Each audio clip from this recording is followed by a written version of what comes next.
Donald Trump just wanted a special master to save his bacon when it comes to those classified documents that he stole. And he got what he wanted. He got the special master. He even got the special master he wanted in Raymond Dearie. But at every step along the way, Dearie has not proven himself to be much of an ally to Donald Trump. And that continues into this week, in which during a phone conference with the lawyers representing both the DOJ as well as the Trump legal team, he complained that the Trump team has not been providing nearly enough evidence to substantiate their claims having to do with privilege for a number of these arguments, with Dearie saying, I literally cannot figure out if some of these things are privileged because you're not giving me the information I need, which is not surprising to us. We know that they don't want to provide that information because the claims are without merit. But Dearie had almost a little bit of fun on this phone conference and dealing with the Trump legal team. So he complained that they hadn't provided the proof needed, says saying it so doesn't make it so. That's a good little line, but he's got a better one. He says, it's a little perplexing as I go through the log. What's the expression? Where's the beef? I need some beef. And I get it, I sometimes get hungry on those phone calls too. But now I like that reference back to a 1970s Wendy's commercial, I think it was. I don't know how many of our viewers will get that reference, but what he's basically saying is the information that would be needed to prove that your claims are true hasn't been provided. And he didn't just say that in general. He had a couple of specific examples. One of them was a document that Trump's lawyers claim was his personal property. It's not a government record, it's his property. But they also claim that it's protected by executive privilege, which is generally used for presidential records. And he says, unless I'm wrong, and I've been wrong before, there's certainly an incongruity there. Yeah, it can't be protected as a government document when you're also claiming that it's not a government document. It's your document. It's one of those two things. And he could, in theory, say that it had been protected, but now it's mine, and only because I declassified it. But remember, he's also not providing evidence of that. And so I don't know what it's like to be a lawyer or a judge or any of these things, but it doesn't look fun for Raymond Dearie right now. He's got a job that he's supposed to do that's ostensibly a serious one, but Trump's lawyers aren't making it that easy to do. Yeah, a constant test between normalcy, principles, practices, precedents, and all that stuff, and then having to go with what people will assume is about you if you go a wrong way politically. Again, judges are supposed to be separate from this, but that's the whole point of like the honor of judges. They're not based off some political party, especially all the way up to the Supreme Court. I've said it a million times.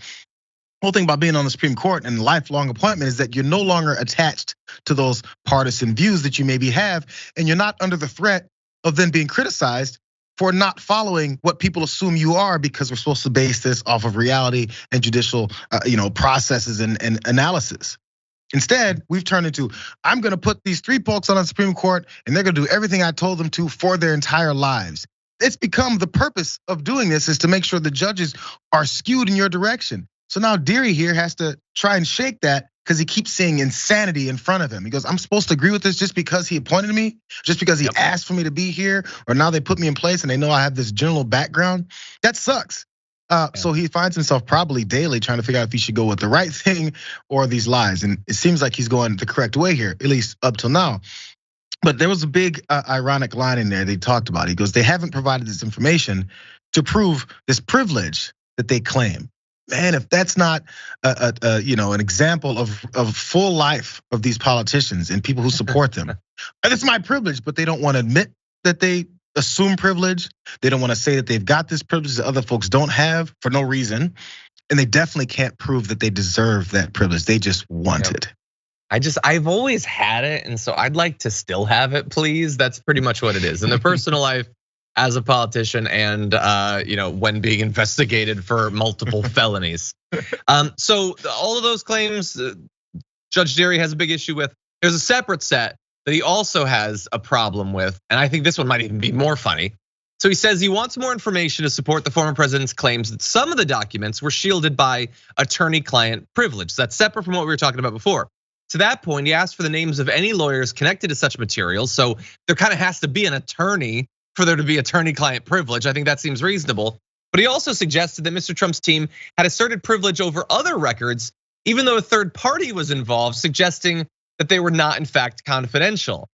And what that basically means is, for you to say that this is attorney-client privilege, you're saying that these documents are so sensitive that only myself and my attorney can know about it. We wouldn't want that being exposed to other people. But if you're willingly exposing it to other people who are not a part of your legal team, then that undercuts the claim. It isn't definitive, not even necessarily to the extent that the earlier part is, but it certainly doesn't look good.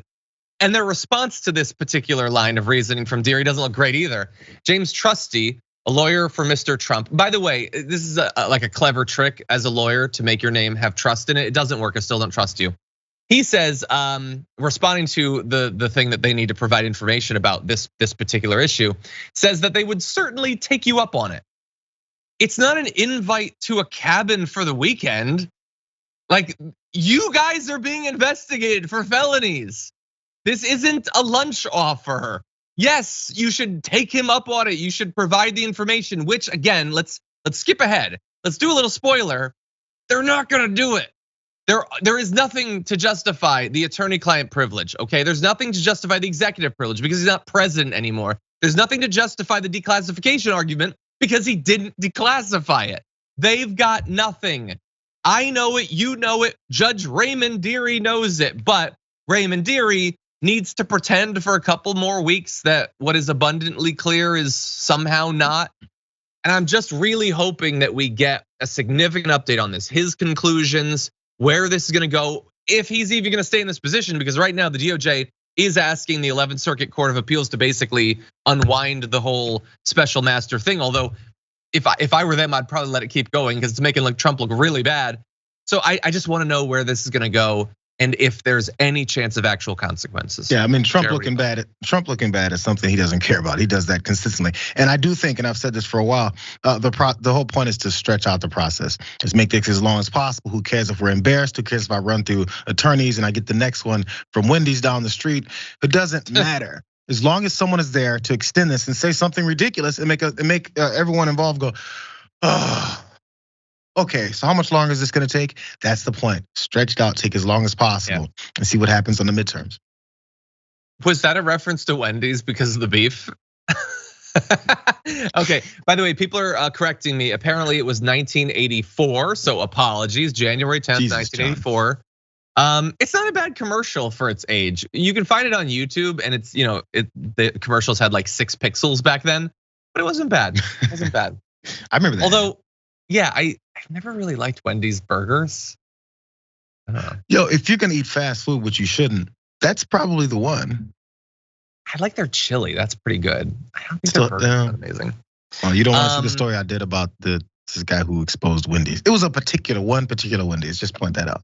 I don't know about this Wendy's story. The chili was a thing. Go check out Watch List, it's from a couple months ago. Okay, I'll have to see that. That must be the one clip that I missed, apologies.